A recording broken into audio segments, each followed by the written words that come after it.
Hello အားလုံးပဲတာလီကြပါအားလုံးပဲမင်္ဂလာပါကျွန်တော်ဒီနေ့ကျွန်တော်ဆိုင်ရာမီဒီယိုတစ်မျိုးဖြစ်တဲ့ဆက် A ကိုကြိုပြမှာဖြစ်ပါတယ်ဆက် A ကိုကြိုမှာကြောင့်ကျမ်းမာတဲ့ညီညွတ်အောင်အတွက်ကျွန်တော်တို့စီအနေငယ်ပဲသုံးပါမယ်ပြီးရင်စီပူတာနဲ့ကျွန်တော်တို့ပစံကိုကြိုပါမယ်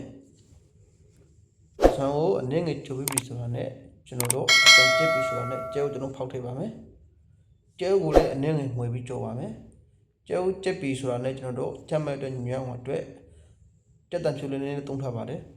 ကျက်တန်ဖြူသုံးပြီးဆိုတော့ထမင်းဖြူလေးစထည့်ပါမယ်ကျွန်တော်တို့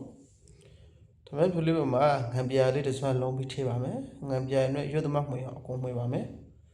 ထမင်းနေကျက်တော့တဲ့အချိန်မှွေပါမယ်ထမင်းနေကျက်တော့ပြီဆိုရနဲ့ကျွန်တော်တို့ဟန်ရွက်ကိုစပြီးထည့်ပါမယ်ဟန်ရွက်ကိုစပြီးနေ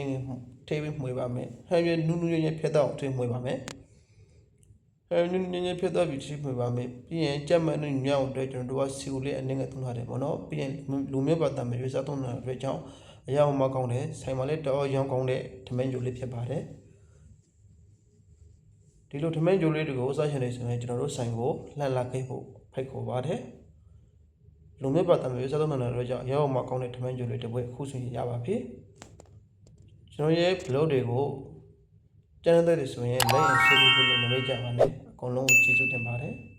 နောက်ဗီဒီယိုမှာတွေ့ပါမယ်